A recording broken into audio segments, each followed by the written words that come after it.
श्री शिवाय नमस्तुभ्यम दोस्तों।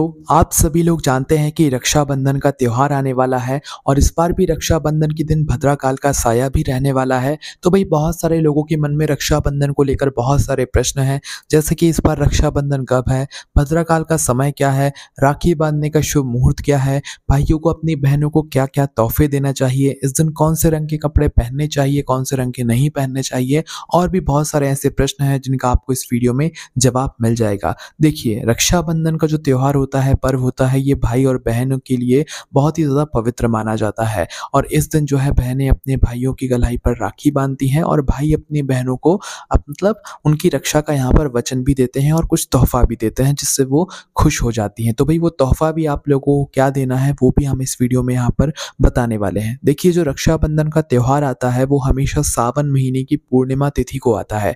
और सावन महीने की जो पूर्णिमा तिथि होती है वो रक्षाबंधन का मतलब कि पूर्णिमा और रक्षा जो सावन का महीना रहता है उस दिन का आखिरी दिन होता है। तो आखिरी दिन पर ही सावन महीने के रक्षाबंधन का पर्व मनाया जाता है, यानी कि सावन की पूर्णिमा के दिन। ठीक है, और इस बार भद्राकाल भी है, पर इस बार भद्राकाल और साल के मुकाबले उतना ज़्यादा नहीं रहेगा। आप लोग आराम से और बहुत अच्छे तरीके से रक्षाबंधन का पर्व मना पाएंगे। ठीक है, तो आइए जानते हैं कि इस बार रक्षाबंधन कब है और इसे आपको किस दिन मनाना है, राखी बांधने का शुभ मुहूर्त क्या है। तो देखिए, रक्षाबंधन सीधी सी बात है सावन पूर्णिमा के दिन मनाया जाता है। तो सावन पूर्णिमा की तिथि कब से लेकर कब तक लग रही है वो हम लोग सबसे पहले जान लेते हैं। तो देखो, सावन की जो पूर्णिमा है इसकी तिथि शुरू हो रही है 8 अगस्त 2025 शुक्रवार के दिन दोपहर को 2:13 से, और सावन पूर्णिमा की तिथि समाप्त हो रही है 9 अगस्त 2025 शनिवार के दिन दोपहर को 1:24 पर। ठीक है, तो इस हिसाब से दोस्तों उदया तिथि के अनुसार जो रक्षाबंधन का त्योहार रहने वाला है वो 9 अगस्त शनिवार के दिन ही रहने वाला है, जिस दिन सावन महीने की पूर्णिमा तिथि भी रहेगी और रक्षाबंधन का त्योहार भी यहाँ पर इसी दिन मनाया जाएगा। ठीक है, इसके बाद में दोस्तों हम आपको यहाँ पर बता दें सबसे ज़रूरी चीज़ जो कि है भद्राकाल। देखो, हर साल अभी पिछले 2 सालों से क्या हो रहा है कि भद्राकाल जो है वो लोगों के मन में ऐसा बैठ चुका है कि भाई ये समय जब आ गया है तो भाई इस समय तो कोई शुभ या मांगलिक कार्य होगा ही नहीं। और रक्षाबंधन के दिन तो ये विशेष रूप से पिछले 2 सालों से आ ही रहा है। उसी दिन जो है ये भद्राकाल भी पड़ता है, जिसकी वजह से लोगों को राखी बांधने में, रक्षाबंधन का त्योहार मनाने में बहुत ज़्यादा यहाँ पर परेशानियों का सामना करना पड़ता है। पर दोस्तों इस बार आप लोगों के लिए बहुत बड़ी खुशखबरी है, क्योंकि इस बार भद्राकाल रक्षाबंधन के दिन नहीं रहने वाला है, पर रहने वाला है। कब रहने वाला है वो सबसे पहले हम लोग जान लेते हैं। देखो, रक्षाबंधन के पहले इस बार भद्रा पड़ रहा है, सूर्योदय से पहले भद्रा पड़ रहा है, पर आपको समय ज़रूर जान लेना चाहिए ताकि आप लोग उस समय के बीच में कोई भी शुभ कार्य ना करें। तो देखिए, इस बार जो भद्राकाल का साया रहेगा, भद्राकाल का समय रहेगा, ये कब से शुरू होगा? ये शुरू होगा दोस्तों 8 अगस्त शुक्रवार के दिन दोपहर को 2:12 से। ठीक है, इसके बाद में ये जो भद्राकाल का समय रहेगा ये मध्य रात्रि में, जो कि 9 अगस्त की रात्रि में आ जाएगी, तो ये मध्य रात्रि में जाकर 1:52 तक रहने वाला है। और हमारी रक्षाबंधन कब है? 9 अगस्त को। तो 9 अगस्त की पहले ही मतलब रात्रि में ही 1:52 पर भद्राकाल का समय समाप्त हो जाएगा और सूर्योदय से पहले पहले ही यहाँ पर ये जो भद्राकाल है ये समाप्त हो रहा है। और 9 अगस्त के दिन जो है इस बार रक्षाबंधन मनाया जा रहा है, तो इसलिए इस बार कोई भी भद्राकाल जो है रक्षाबंधन के दिन नहीं रहने वाला है। और इस बार जो भद्राकाल रहने वाला है, जो समय हमने आपको बताया, जिस समय से लेकर जिस समय के बीच में, ये पाताल लोक में रहने वाला है। तो इस समय का बस आप ध्यान रखिएगा।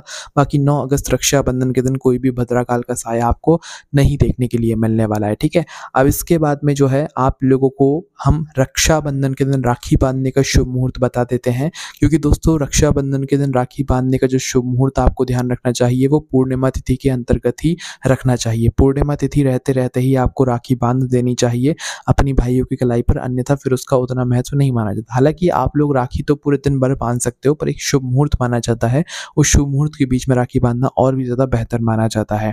तो भाई राखी बांधने का जो शुभ मुहूर्त है उसके बारे में हम लोग बात कर लेते हैं। तो भाई राखी बांधने का जो शुभ मुहूर्त है वो शुरू होगा दोस्तों 9 अगस्त 2025 जिस दिन रक्षाबंधन है, शनिवार का दिन है। इस दिन सुबह 5:47 से राखी बांधने का शुभ मुहूर्त शुरू हो जाएगा, ठीक है? और इसके बाद में ये जो मुहूर्त है ये दोपहर को 1:24 तक चलेगा। दोपहर को 1:24 तक ही हमारी पूर्णिमा तिथि रहने वाली है। इसके बाद अगली तिथि लग जाएगी। तो इसीलिए आपको इस बात का ध्यान रखना है कि राखी आप लोगों को सुबह 5:47 से लेकर दोपहर की 1:24 के बीच में आपको 9 अगस्त के दिन मतलब बाँध देनी है। इस बीच में आप लोगों को अपना त्योहार राखी का मना लेना है, ठीक है?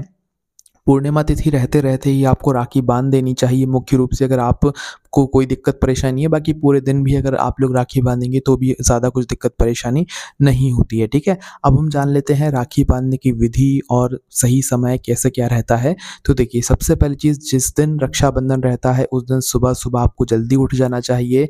उस दिन अगर हो सके तो सूर्यदेव को भी अर्घ्य देना चाहिए। और इस दिन बहनों का तो विशेष रूप से मतलब रहता ही रहता है कि वो अपने भाइयों के घर जाती हैं। अगर बहनों को जो है हमेशा भाइयों के घर ही जाना चाहिए, भाइयों को कभी भी अपनी बहनों के घर राखी बंधवाने के लिए नहीं आना चाहिए। ये उन लोगों के लिए बात है जो अब बड़े हो चुके हैं, जिनका विवाह वगैरह हो चुका है। तो बहनों को हमेशा अपने भाइयों के घर पर ही राखी बंधवाने के लिए यहाँ पर जाना चाहिए, ये ज़्यादा अच्छा माना जाता है, ठीक है? इसके बाद में बहनों के लिए क्या करना चाहिए, सुबह जल्दी उठकर आप लोगों को सबसे ज़्यादा ज़रूर रहता है अपनी राखी की थाली को तैयार करना। देखिए, राखी की थाली जो आप तैयार करेंगे वो तो तैयार कर लेंगे, पर उससे पहले आप स्नान करने के बाद जो वस्त्र पहनेंगे वो हमेशा शुद्ध और धुले हुए पहनेंगे। काले जो रंग का प्रयोग नहीं करेंगे, नीले रंग का भी इस दिन प्रयोग नहीं करेंगे। और कोशिश करना कि प्योर जो वाइट रंग होता है वो भी आप लोग इस दिन प्रयोग नहीं करेंगे। इसके अलावा जो भी रंग है, रेड वगैरह, ग्रीन, इनका आप प्रयोग करेंगे बहुत बढ़िया माना जाएगा। पर नेगेटिव जो कलर्स होंगे मतलब जैसे कि ब्लैक हो गया, है ना, ब्लू हो गया, ये सारे कलर्स का आप लोग थोड़ा इस दिन अवॉइड कीजिएगा। ये मतलब जो कलर्स हैं ये भाइयों को भी नहीं पहनने हैं इस दिन और बहनों को भी नहीं पहनने हैं, ना। इसके बाद में आप लोगों को अपनी पूजन की थाली तैयार करनी है। देखो, राखी बांधने की जो विधि होती है, कुछ लोग नॉर्मल रूप से राखी बांधते हैं तो कुछ लोग अपने अपने तरीके से राखी बांधते हैं। हम आपको सबसे सरल विधि और सबसे नॉर्मल विधि बता रहे हैं यहाँ पर, है ना। तो देखो, आपकी आरती की थाली में सबसे पहले तो रोली कुंकू होना चाहिए, चावल होने चाहिए, मिठाई होनी चाहिए, नारियल होना चाहिए, रुमाल होना चाहिए जो कि आप लोग अपने भाइयों के मतलब सर पर उड़ाएंगे, और घी का दिया होना चाहिए, कुछ फूल वगैरह होना चाहिए। इतनी अगर आपकी पूजन की थाली में सामग्री है तो ये सक्षम है, आप इतने में अपने भाइयों के आराम से पूजन कर सकते हैं, है ना। देखिए, जब भी भाइयों को आप लोग राखी बंधवाने के लिए बिठाएं तो हमेशा ध्यान रखें कि सबसे पहली राखी आप अपने घर में भगवानों के लिए ही समर्पित करें, भगवानों को ही सबसे पहली राखी बांधें, उसके बाद फिर आप अपने भाई को बांधें, ठीक है। तो अपने घर के भगवानों को स्नान वगैरह कराकर सबसे पहली राखी पूजन की थाली सजाकर उनके लिए आप राखी बांधें, उनको आरती उतारें, उनको भोग लगाएं, उसके बाद फिर आप अपने भाई को राखी बांधें। भाई और बहन जब भी राखी बांधें तो हमेशा ज़मीन पर आसन लगाकर बैठकर ही राखी बांधें, किसी ऊंची जगह पर राखी बैठकर ना बांधें। बाकी आपकी मर्जी, आपको जैसे बांधना है, पर नीचे बैठकर राखी बांधना सबसे ज़्यादा सही माना जाता है ना। इसके बाद में जो भाई का मुख होना चाहिए राखी बंधवाते समय वो पूर्व की दिशा की तरफ होना चाहिए, ठीक है।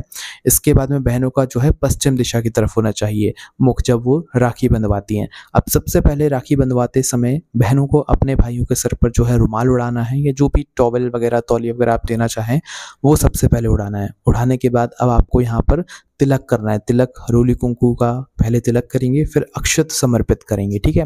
इसके बाद में आप लोग क्या करेंगे कि मतलब अपने भाइयों के हाथ में नारियल देंगे। कुछ जगहों पर क्या होता है कि बहनें अपने भाइयों के हाथों में नारियल देती हैं, उसके बाद उस हथेली में भाई अपने राखी बंधवाते हैं बहनों से, ठीक है। और कुछ जगहों पर नॉर्मल ऐसे नारियल दे दिया जाता है और नॉर्मल ही जो है मतलब नॉर्मल हाथ से ही जो है राखी बंधवा ली जाती है। तो आपके यहाँ पर जैसा होता है आप वैसे कर लीजिएगा, बाकी हमने आपको दोनों तरीके बता दिए हैं। तो मुख्य रूप से आप अपने भाई के सीधे हाथ की तिली में सबसे पहले नारियल पकड़ाइएगा।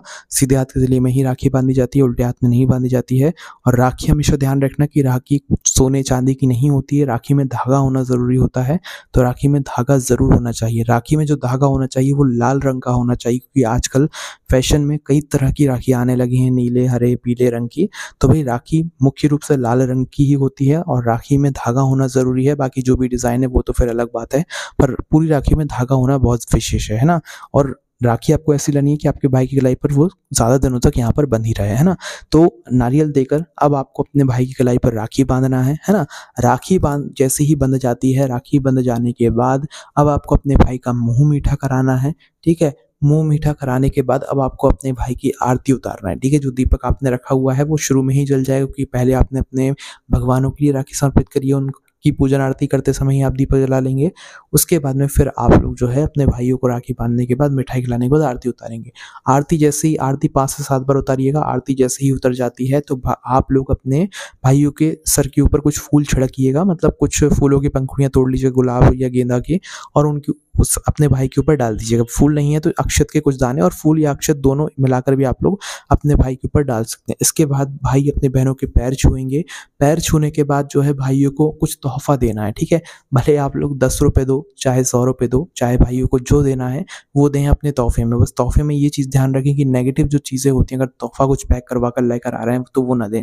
जैसे नुकीली या धारदार चीज़ें जो रहती हैं, लोहे की चीज़ें, लोहे की इयररिंग्स वगैरह, ये सारी चीज़ें आपको नहीं देनी है। भले आप पैसे दे दो, नेक दे दो, वो ज़्यादा सही रहेगा, पर कोई नेगेटिव चीज़ आप लोग मत देना। मिठाई का डिब्बा दे सकते हो, कोई दिक्कत नहीं है ना? सोने-चांदी की चीज़ें गिफ्ट में दे सकते हो, कोई दिक्कत नहीं है, पर लोहे वगैरह की चीज़ें, चाकू, छुरी वगैरह, कैंची वगैरह, ये सारी चीज़ें आप लोग मत देना। मेकअप की किट दे सकते हो, वो भी ठीक है ना? तो अच्छी से अच्छी चीज़ें आप लोग जो है मतलब तोहफ़े में दीजिएगा, है ना? तोहफ़ा देने के बाद जो है मतलब आप अपनी बहन की जो है रक्षा का भी एक संकल्प लीजिएगा, है ना? इसी तरीके से आप लोगों को यहाँ पर रक्षाबंधन का त्योहार और पर्व मनाना है ना? तो ये हो गई पूरी विधि राखी बाँधने की। भाइयों को क्या तोहफ़ा देना है वो आप अपने हिसाब से दे दीजिए। हाँ, भाइयों को तोहफ़ा देने में एक बात और ध्यान रखना कि काले रंग की कोई चीज़ आपको नहीं देना है। काले रंग का इस दिन थोड़ा विशेष रूप से ध्यान रखना कि काले रंग का प्रयोग आप इस दिन कम से कम करें। तो इस तरीके से आप लोगों को जो है इस दिन रक्षाबंधन का पर्व मनाना है। रक्षाबंधन के दिन आप लोगों को अपने घर में शुद्ध और सात्विक भोजन बनाना है, क्योंकि उसका भगवानों को भी भोग लगाना है, आपको भी खाना है, क्योंकि इस दिन जो है दिव्य जो शक्तियाँ रहती हैं वो हमारे आस-पास ज़्यादा मात्रा में रहती हैं, ठीक है? तो बिना लहसुन प्याज़ वाला जो भोजन है वो इस दिन आप लोग बनाइएगा अपने घर में मीठा भी कुछ ज़रूर बनाइएगा। इस दिन पका हुआ भोजन ही बनाया जाता है, कच्चा भोजन तवा वगैरह नहीं रखा जाता है, कढ़ाई रखी जाती है, इसलिए इस बात का भी आप लोग ध्यान रखिएगा। इसके अलावा दोस्तों अगर आपके मन में कोई और भी प्रश्न है रक्षाबंधन से जुड़ा हुआ तो उसे हमसे कमेंट करके पूछ सकते हैं। बाकी ये सारी जानकारी आपको हमारी वेबसाइट भोलेनाथभक्ति.com पर भी पढ़ने के लिए मिल जाएगी। ओम नमः शिवाय, जय भोले बाबा, श्री शिवाय नमस्तुभ्यम।